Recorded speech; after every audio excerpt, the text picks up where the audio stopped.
Back in 2013, Nissan sent its Nismo GTR around the Nürburgring, where it clocked an astonishing lap time of 7 minutes and 8 seconds.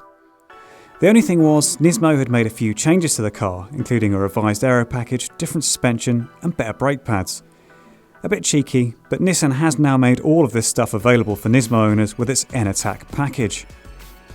To find out exactly what goes into the pack, we went down to RJN Motorsport, home of Nissan's GT3 team, to see one of the very first N-Attack installations. Team boss Bob Neville was on hand to talk us through the key points. So here we are, this is the very first car to be fitted with the N-Attack pack, and I believe it's the only silver car in the programme at the moment. Great to have it here with us at RJN Motorsport, and Shane is here from France doing all the work. This particular car is having the B kit, which is the lesser of the two kits. Here's the rear wing as per the production Nismo version GTR.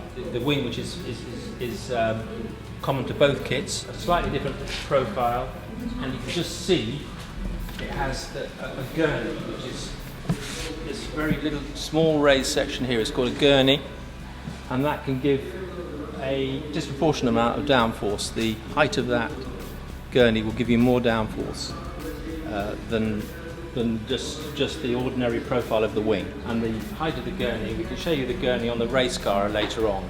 It's very similar to this. It's raised, it's higher, so it's more in the airstream. It is below the roof line, and that's completely normal, and you wouldn't really want to have it any higher than that. Some of the nicest carbon work I've ever seen, actually, the quality, beautiful. So should work very nicely. Obviously this racing wing is much bigger, wouldn't be practical for road use, but interestingly, look, the gurney is very similar in size. So the development of the gurney has carried across to the N-Attack. Also, probably you'd find that this height is extremely similar, the mounted height. This car's got larger anti-roll bars, or sometimes called anti-sway bars, front and rear, which Shane's fitted here. The main difference really is in the damping. This has got Öhlins dampers, which are developed actually not only for this car's attack at the Nürburgring, but also for the Nissan Nismo GT3 car that we race around the world. It's exactly the same damper. It's perfectly suited for the car from this development which has been done. I don't necessarily think this will make it any harsher because there's more damping alternatives and settings you can choose. But it will be firm, yeah. I mean, it will be. You can't. Nothing is for nothing. You can't have the handling without the very firm setup, stiff setup, basically.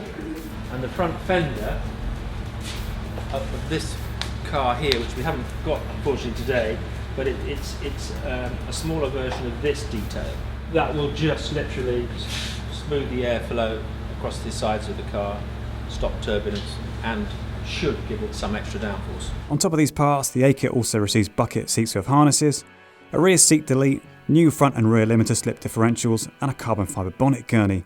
Add all this together and you get a car that's damn near identical to the monster that took on the Nürburgring a few years ago. So Car Throttle's launched a new Android app. Yeah, I mean, that's pretty much all you need to know.